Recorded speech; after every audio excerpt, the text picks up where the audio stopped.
हजरत इब्राहिम अलैहिस्सलाम को उनके बाप ने उन्हें घर से बाहर क्यों निकाल दिया, और हजरत इब्राहिम अलैहिस्सलाम को उनकी वाइफ सारा से कोई औलाद ना होने के बाद उन्होंने किसके साथ शादी किया, और क्यों हजरत इब्राहिम अलैहिस्सलाम को लकड़ियों पर लिटाने के बाद आग लगा दी जाती है, और आग लगाने के बाद हजरत इब्राहिम अलैहिस्सलाम का क्या होता है। तो आज की इस वीडियो में हम समझेंगे प्रॉफिट इब्राहिम अलैहिस्सलाम की पूरी स्टोरी। हजरत इब्राहिम अलैहिस्सलाम के बाप जो थे वो बुतों को तराश कर बेचते थे और वो खुद भी बुतों की पूजा करते थे। इब्राहिम अलैहिस्सलाम ने अपने बाप और अपनी कौम से फरमाया कि तुम किसकी इबादत करते हो। वो कहने लगे बुतों की। इब्राहिम अलैहिस्सलाम ने फरमाया जब तुम बुतों को पुकारते हो तो क्या वो तुम्हारी बात को सुनते हैं, क्या वो तुमको कोई फायदा या नुकसान पहुंचा सकते हैं। तो लोगों ने कहा कि हमें ये सब चीजें नहीं पता है और हमारे बाप दादा इसी तरीके से करते आ रहे हैं, तो इस वजह से हम लोग भी इस चीज को करते हैं। अल्लाह ने इब्राहिम अलैहिस्सलाम को कम उम्र में ही हिदायत दे दी थी, इसलिए इब्राहिम अलैहिस्सलाम ने कभी एक लम्हे के लिए भी बुतों की इबादत नहीं की। इब्राहिम अलैहिस्सलाम ने अपने बाप को समझाने की बहुत कोशिश करी। फरमाया अब्बा मुझे ऐसा इल्म मिला है जो आपको नहीं मिला है, इसलिए मेरे साथ हो जाइए, मैं आपको सीधा रास्ता दिखाऊंगा। अब्बा शैतान की इबादत ना कीजिए, बेशक शैतान अल्लाह का नाफरमान है। अब्बा मुझे डर लगता है कि कहीं आपको अल्लाह का आजाब ना पकड़ ले और कहीं आप शैतान के साथ ना हो जाएं। उनके बाप ने जवाब दिया कि इब्राहिम क्या तुम मेरे माबूद के खिलाफ बोल रहे हो? अगर तुम इन सब चीजों से बाज नहीं आए तो मैं तुमको इस घर से बाहर निकाल दूंगा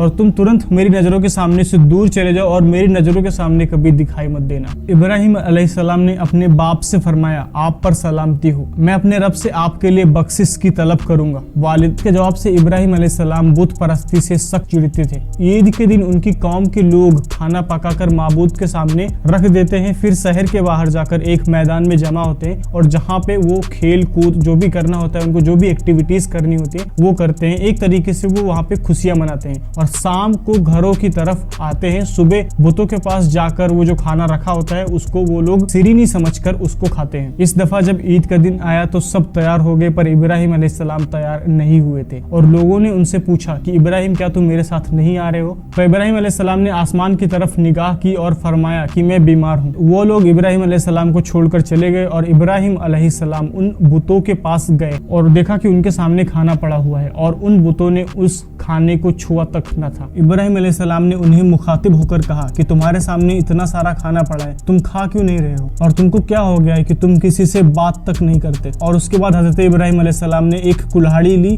और कुल्हाड़ी से वहां पे जितने भी छोटे छोटे बुत थे उन सभी बुतों को तोड़ दिया, निस्तो नाबूद कर दिया पूरी तरीके से, और जो बड़ा बुत था उसको वहां पे सिर्फ छोड़ दिया और जो कुल्हाड़ी थी उनके हाथ में वो उस बुत के हाथ में पकड़ा दी। और जब वो लोग वापस लौटे तो हैरान रह गए कि यह कैसे हो गया। कौम के लोग ने मशवरा किया कि सबको जमा करो और इब्राहिम अलैहिस्सलाम को बुलाओ और उसे सजा दो। सब जमा हो गए और इब्राहिम अलैहिस्सलाम से बोला गया ऐ इब्राहिम हमारे बुतों के साथ यह क्या किया? तो हजरत इब्राहिम अलैहिस्सलाम ने जवाब दिया कि ये मेरा काम नहीं है, ये इस बड़े बुत का काम है, मुझसे क्यों पूछते हो, तुम इस अपने माबूद से पूछो ना। इब्राहिम अलैहिस्सलाम की इस बात को सुनकर सब लोग हैरत में पड़ गए। फिर कहा ऐ इब्राहिम क्या तुम्हें जरा सा भी मालूम नहीं है कि ये बोल नहीं सकते? अब इब्राहिम अलैहिस्सलाम ने फरमाया तुम अल्लाह के सिवा इनकी इबादत क्यों करते हो जो ना तो तुमको कुछ फायदा या फिर नुकसान पहुंचा सकता है। ताज्जुब है तुम पर और उन पर जिनको तुम अल्लाह के सिवा पुकारते हो, तुम उनकी पूजा करते हो जिनको तुम अपने हाथों से खुद तराशते हो और तुम उनकी ही पूजा करते हो। क्या तुम्हें बिल्कुल भी अक्ल नहीं है? लेकिन सब कुछ समझने के बाद भी वो लोग अपने कुफ्र पर डटे रहे और इब्राहिम अलैहिस्सलाम को सजा देने का फैसला कर लिया। फिर उन लोगों ने एक मैदान में कई दिन तक खूब सारी लकड़ियों को जमा किया और उसमें आग लगा दी। जब आग खूब भड़क उठी तब उन्होंने इब्राहिम अलैहिस्सलाम को रस्सियों से बांधकर उस आग में डाल दिया। उस वक्त इब्राहिम अलैहिस्सलाम ने यह दुआ पढ़ी हस्बुनल्लाह व निअमल वकील, मेरे लिए मेरा अल्लाह ही काफी है और वो बेहतरीन कारसाज है। अल्लाह ने फरमाया ए आग इब्राहिम पर ठंडी हो जा और सलामती वाली हो जा। चुनांचे जब इब्राहिम अलैहिस्सलाम को आग में डाला गया तो वो आग ठंडी हो गई। और आग भी अल्लाह के हुक्म के बगैर नहीं जला सकती, इसलिए क्योंकि यह अल्लाह की एक मखलूक है और इसकी कुदरत भी अल्लाह के पास ही है। जब आग को अल्लाह की तरफ से ठंडा होने का हुक्म हुआ तो वो ठंडी हो गई। आग ने इब्राहिम अलैहिस्सलाम के ना तो कपड़े जलाए और ना ही जिस्म का कोई भी हिस्सा, सिर्फ और सिर्फ जो रस्सी बांधी गई थी सिर्फ वही रस्सी जली। लोग आग के पास इब्राहिम अलैहिस्सलाम को जलता हुआ देखने के लिए खड़े थे, लेकिन वो ये देखकर हैरान हो गए कि इब्राहिम अलैहिस्सलाम बड़े नाज से आग के दरमियान मेहमान बैठे हैं। लोग इस मौजूजे को देखकर हैरत ज़दा हो गए। फिर इब्राहिम अलैहिस्सलाम आग से निकलकर इतना बड़ा मुजज़ा देखने के बाद भी लूत अलैहिस्सलाम के सिवा कोई और इंसान ईमान नहीं लाया। पूरे बाबिल शहर के लोग कुफ्र पर ही डटे रहे। उस वक्त बाबिल पर नमरूद नामी बादशाह की हुकूमत थी। जब उसके पास इस मौजूजे की खबर पहुंची तो उसने अपने दरबार में इब्राहिम अलैहिस्सलाम को पेश करने का हुक्म दिया। उसने इब्राहिम अलैहिस्सलाम से उनके रब के बारे में पूछा। इब्राहिम अलैहिस्सलाम ने जवाब दिया, मेरा रब वो है जो जिंदा करता है और मारता है। जवाब में उसने कहा कि मैं जिंदा करता हूँ और मैं मारता हूँ। उसने हुक्म दिया कि जेल से 2 आदमियों को लेके आओ। फिर उसने एक को कत्ल करने का हुक्म दिया और दूसरे को माफ करने का हुक्म दिया और कहने लगा कि लो, मेरे हुक्म से लोग मरते हैं और मेरे हुक्म से लोगों को जिंदगी मिलती है। इब्राहिम अलैहिस्सलाम ने कहा, बेशक अल्लाह सूरज को मशरिक से लाता है और तुम उसको मगरिब से ला सकते हो क्या? तो इस चीज पर नमरूद बादशाह के पास कोई भी जवाब नहीं था। फिर उसने इब्राहिम अलैहिस्सलाम को शहर से निकल जाने का हुक्म दिया। इब्राहिम अलैहिस्सलाम इराक छोड़कर शाम की तरफ चल दिए और यहाँ पे उन्होंने अपने चाचा की बेटी सारा अलैहिस्सलाम से शादी और वहीं रहने लगे। और इस शहर के लोग बुतों की पूजा तो नहीं करते थे, लेकिन सितारे जो होते थे उनकी पूजा करते थे। और ये लोग जब रात होती थी तब इबादत करते थे, जब सितारे आसमान में दिखने लगते थे तब। तो एक रात फिर इब्राहिम अलैहिस्सलाम इन लोगों के साथ निकले और एक चमकते हुए तारे को देखते हुए मजाक में बोला। फिर वो जब तारा छुप गया तो बोले कि यह तो मेरा रब नहीं हो सकता जो छुप जाए। अगली रात उन्होंने चांद को देखकर बोला कि यह मेरा रब है। फिर जब दिन हुआ और वो चांद छुप गया तो बोले, रब यह कैसे हो सकता? अगर दिन के वक्त किसी को अपने रब की हाजत होगी तो वो क्या करेगा? इन बातों से इब्राहिम अलैहिस्सलाम लोगों को गौर और फिक्र की दावत दे रहे थे ताकि वो लोग गौर करें। फिर जब दिन हुआ और सूरज निकला तो कहने लगे कि यह मेरा रब है, यह तो सबसे बड़ा है। लेकिन जब वो गुरूब हो गया तो लोग कहने लगे कि यह रब कहलाने के लायक नहीं, बस ये तो मखलूक है और इनका खालिक कोई और है। मैं तो उसकी इबादत करता हूँ जिसने आसमान और जमीन को पैदा किया। फिर भी उन लोगों ने कुफ्र किया और कोई भी ईमान नहीं लाया। चुनांचे इब्राहिम अलैहिस्सलाम ने फिर हिजरत करने का फैसला किया और मिस्र जा पहुंचे। मिस्र के बादशाह को खबर मिली और एक शख्स हिजरत करके आया और उसके साथ एक औरत है और बहुत हसीन और जमील है। जब बादशाह ने अपने लोगों को भेजा कि उस औरत को मेरे पास ले आओ, पता करना कि उसके साथ जो आदमी है वो कौन है, अगर वो उसका शौहर हो तो उसे कत्ल कर देना। उधर बादशाह ने अपने लोगों को भेजा और इधर इब्राहिम अलैहिस्सलाम ने सारा अलैहिस्सलाम से कहा, अगर तुमसे मेरे बारे में कोई कुछ पूछता है तो तुम बोलना कि तुम मेरी बहन हो।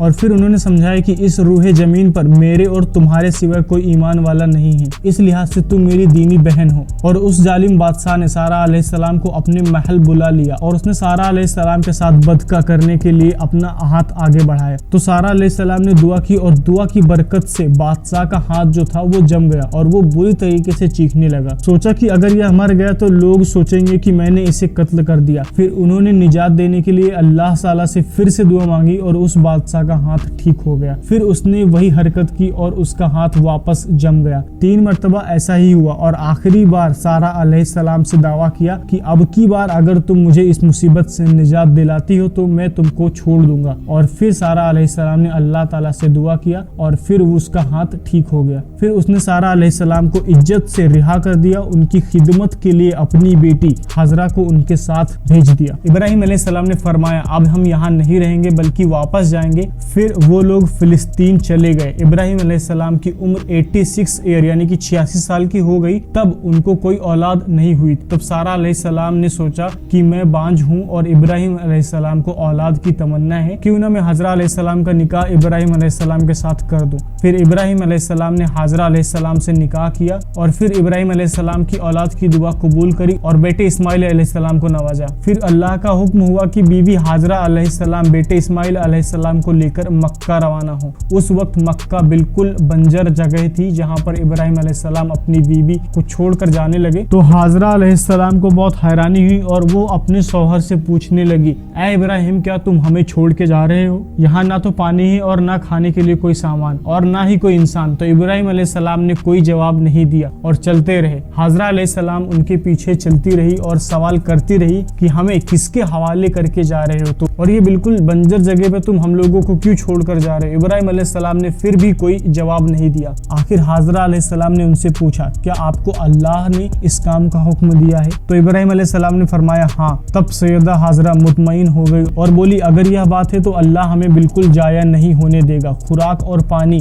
चंद दिन में खत्म हो गया, पानी एक भी कतरा ना बचा। खुराक ना मिलने की वजह से माँ का दूध भी खुश्क हो गया और बच्चा भूख से बिलख रहा था। हाजरा अलैहिस्सलाम अपने बच्चे को भूखा रोते हुए नहीं देख सकती थी, इसलिए उन्होंने अपने बच्चे को वहीं छोड़ा और पास की पहाड़ी सफा की तरफ दौड़ी। और जब उन्हें बच्चा नजर आना बंद हो गया तो तेजी से मरवा की पहाड़ी की तरफ दौड़ी और वहां भी कुछ नजर नहीं आया और ख्याल आया कि फिर से कोशिश करनी चाहिए। इसी तरीके से उन्होंने सफा और मरवा के दरमियान 7 चक्कर लगाए। अल्लाह को हाजरा अलैहिस्सलाम की अदा बहुत ज्यादा पसंद आई और अल्लाह ने हाजरा अलैहिस्सलाम की इसी सुन्नत को बरकरार रखने के लिए इसे हज का एक हिस्सा बना दिया। और यही वजह है कि मुसलमान हज और उम्रे के वक्त सफा और मरवा के दरमियान की जो दूरी है वो तय करता है। जब वो आखिरी मर्तबा मरवा पर पहुंची तब उन्हें एक आवाज सुनाई दी जो इस्माइल अलैहिस्सलाम के करीब से आ रही थी और वही जल्दी से अपने बच्चे के पास पहुंची तो देखा इस्माइल अलैहिस्सलाम के कदमों के नीचे से पानी फूट रहा है। अल्लाह ने जिब्राइल अलैहिस्सलाम को हाजरा अलैहिस्सलाम की मदद के लिए भेजा था और उन्होंने अपना पैर मारा तो इस्माइल अलैहिस्सलाम के कदमों के पास से जमजम का अजीब चश्मा जाहिर होने लगा। अल्लाह ने अपने इन बंदों के लिए जमीन फाड़ कर चश्मा निकाल दिया। यही आबे जमजम का आगाज था। हाजरा अलैहिस्सलाम पानी को हैरानी और खुशी से देख रही थी। जब उन्होंने देखा कि पानी चारों तरफ से बह रहा है तो उन्होंने जमीन को खोदना शुरू कर दिया ताकि पानी इधर उधर ना बह जाए। फिर उन्होंने गड्ढे के चारों तरफ पत्थर रख दिया और बोली जमजम यानी कि रुक जा। नबी सल्लल्लाहु अलैहि वसल्लम ने फरमाया इस्माइल अलैहिस्सलाम की वालिदा पर रहम फरमा, अगर यह जल्दबाजी से काम न लेती तो जमजम एक बहने वाला चश्मा होता। हाजरा अलैहिस्सलाम ने इस्माइल अलैहिस्सलाम को पानी पिलाया और खुद भी पिया और यही आबे जमजम उनके खाने और पीने का काम देता था। कुछ ही दिन में हिजरत करने वाला एक कबीला पानी की तलाश में वहां पहुंचा। उन्होंने हाजरा अलैहिस्सलाम से वहां पड़ाव डालने की इजाजत मांगी। हाजरा अलैहिस्सलाम ने फरमाया ठीक है, लेकिन आपको उजरत अदा करनी होगी। कबीले के लिए यह एक सस्ता सौदा था। उन्होंने फौरन हामी भर ली और इसी तरह वहां रिहायशी शुरू हो गई और इस्माइल अलैहिस्सलाम वहां परवरिश पाते रहे। और इसी कबीले की मक्का में रिहायशी इब्राहिम अलैहिस्सलाम की दुआ का नतीजा था, जो इब्राहिम अलैहिस्सलाम ने अपने बीवी बच्चे को बंजर जगह पर छोड़ा था और ये दुआ मांगी थी कि ए परवरदिगार, मैंने अपनी कुछ औलाद इस बेआबा जंगल में तेरे घर के पास बसाई है। यह इसलिए है कि नमाज कायम करे और कुछ लोगों के दिलों को उनकी तरफ माइल कर दे और उन्हें फलों की रोजियां अता फरमाओ ताकि यह शुक्रगुजारी करे। दिन गुजरते रहे और इस्माइल अलैहिस्सलाम मक्का में बड़े होते रहे। इब्राहिम अलैहिस्सलाम हर साल 2 बार अपने घराने की देखभाल के लिए चक्कर लगाते। जब इस्माइल अलैहिस्सलाम ने होश संभाला तो एक बार फिर आजमाइश का वक्त आ गया था। इब्राहिम अलैहिस्सलाम ने ख्वाब देखा कि वो इस्माइल अलैहिस्सलाम को जिबा कर रहे हैं। इब्राहिम अलैहिस्सलाम जानते थे कि अंबिया के ख्वाब अल्लाह की तरफ से ही होते हैं, लिहाजा उन्होंने इस ख्वाब के मुताबिक अमल करने का इरादा कर लिया। इब्राहिम अलैहिस्सलाम ने इस्माइल अलैहिस्सलाम से फरमाया, मेरे बेटे, मैंने ख्वाब में देखा है कि मैं तुम्हें जिबा कर रहा हूँ, अब तुम बताओ कि तुम्हारी क्या राय है। इस्माइल अलैहिस्सलाम ने फरमाया, अब्बा जान, आपको जो हुक्म मिला है आप उस पर अमल करिए। और अगर आप लोगों को वीडियो जरा सा भी पसंद आ रही है तो आप अपने फ्रेंड लोग के साथ इस वीडियो को जरूर शेयर करना और सब्सक्राइब नहीं किया तो सब्सक्राइब जरूर कर देना। तो चलिए फिर आगे की स्टोरी कंटिन्यू करते हैं। और इस्माइल अलैहिस्सलाम ने इब्राहिम अलैहिस्सलाम से जब कहा, अब्बा जान, तुमको अगर अल्लाह की तरफ से हुक्म है तो आप इस हुक्म पर अमल कीजिए, इंशाअल्लाह आप मुझे सब्र करने वाला पाएंगे। बाप बेटे दोनों अल्लाह का हुक्म पूरा करने के लिए पेश हो गए। इस्माइल अलैहिस्सलाम ने अपने वालिद से फरमाया कि आप मुझे जिबा करने लगे तो मेरी पेशानी जमीन पर रख दे ताकि आपको मेरे चेहरा ना नजर आए और कहीं आपके हाथ रुक न जाए। इब्राहिम अलैहिस्सलाम ने ऐसा ही किया और आंखों पर पट्टी बांध ली और उन्होंने छुरी पकड़कर गर्दन पर चला दी, लेकिन छुरी ने गर्दन नहीं काटी। और इब्राहिम अलैहिस्सलाम ने जोर लगाया तो उन्हें एक दुम्बे की आवाज आई। इब्राहिम अलैहिस्सलाम हैरान हो गए और पट्टी खोली तो देखा तो दुम्बा कटा हुआ था और इस्माइल अलैहिस्सलाम दूर खड़े मुस्कुरा रहे। अल्लाह ने इब्राहिम अलैहिस्सलाम को आजमाया और इब्राहिम अलैहिस्सलाम के एक हुक्म पे अपने इकलौते बेटों को कुर्बान करने के लिए राजी हो गए और वो बेटा जो 86 साल की उम्र के बाद उन्हें हुआ था। अल्लाह ने इब्राहिम अलैहिस्सलाम से उनके बेटे को नहीं छीना बल्कि जिब्राइल अलैहिस्सलाम को भेजा। इस्माइल अलैहिस्सलाम की जगह जन्नत का एक खूबसूरत दुम्बा कुर्बान करने दिया। अजमत और नेकी के बदले अल्लाह ने उन्हें एक बेटे ईसाक अलैहिस्सलाम की खुशखबरी दी। इब्राहिम अलैहिस्सलाम तब 120 साल के थे और सारा अलैहिस्सलाम 90 साल की हो गई और दोनों पे बुढ़ापा आ गया था। अल्लाह ने यह खबर सुनाने के लिए फरिश्ते भेजे। फरिश्ते ने इब्राहिम अलैहिस्सलाम को सलाम किया और बेटे इसाक अलैहिस्सलाम की खुशखबरी दी। यह सुनकर सारा अलैहिस्सलाम बहुत हैरान हुई और कहने लगी, मैं बच्चे को जन्म नहीं दे पाऊंगी क्योंकि मैं बांझ और मेरे खाविंद बूढ़े हो चुके हैं। यह तो हैरत की बात है। फरिश्ते ने कहा, अल्लाह के फैसले पर ताज्जुब न कीजिए, ये तो अल्लाह की आप पर रहमत है, बेशक वो काबिल तारीफ है। और हजरत इब्राहिम अलैहिस्सलाम इस्माइल अलैहिस्सलाम से मिलने मक्का आते रहते थे। एक मर्तबा उन्होंने फरमाया कि मेरे बेटे, अल्लाह ताला ने मुझे हुक्म दिया है कि इस मुकाम पर अल्लाह का घर तामीर करना होगा। इस्माइल अलैहिस्सलाम ने फरमाया, मैं हाजिर हूँ। और इस्माइल अलैहिस्सलाम ने मिलके काबे की तामीर, जब वो बैतुल्लाह की बुनियाद को बुलंद कर रहे थे तब दुआ मांग रहे थे, ऐ हमारे रब, हमारी मेहनत को कबूल फरमा, तू दुआ को सुनने वाला और जानने वाला है। हमारी औलाद में से भी एक फरमा बरदार गिरोह बना और हमें इबादत का तरीका सिखा, क्योंकि तू ही तौबा कबूल करने वाला और रहम फरमाने वाला है। ऐ हमारे रब, इन पर इन्हीं लोगों में से एक रसूल भेज जो इन पर तेरी आयत की तिलावत करे और तेरी किताब और हिकमत सीखे और उन्हें पाक करे, यकीनन तू गालिब है और हिकमत वाला है। तामीर के वक्त अल्लाह ने जन्नत से एक पत्थर भेजा था जिसका नाम हजरत अस्वद था। यह पत्थर निहायत सफेद था। अब यह पत्थर लोगों के गुनाहों की वजह से काला हो गया है। तामीर के वक्त इब्राहिम अलैहिस्सलाम एक पत्थर पर खड़े हुए, वो नंगे पैर थे। उसी वक्त पत्थर पिघल गया और पत्थर पर उनके पैरों के निशान आज भी मौजूद हैं और इसी पत्थर को आज मुकाम इब्राहिमी कहा जाता है और आज भी लोग इसे देख सकते हैं। इसी तरह काबे की तामीर हुआ और अल्लाह ताला ने इब्राहिम अलैहिस्सलाम को हुक्म दिया कि लोगों को हज का ऐलान करो। इस पर इब्राहिम अलैहिस्सलाम ने फरमाया, ऐ अल्लाह, मेरी आवाज भला किस किस तक पहुंचेगी? अल्लाह ने जवाब दिया, आपके जिम्मे आवाज लगाना है और पहुंचाना हमारा काम है। फिर इब्राहिम अलैहिस्सलाम अराफात के पहाड़ पर चढ़े और आवाज लगाई,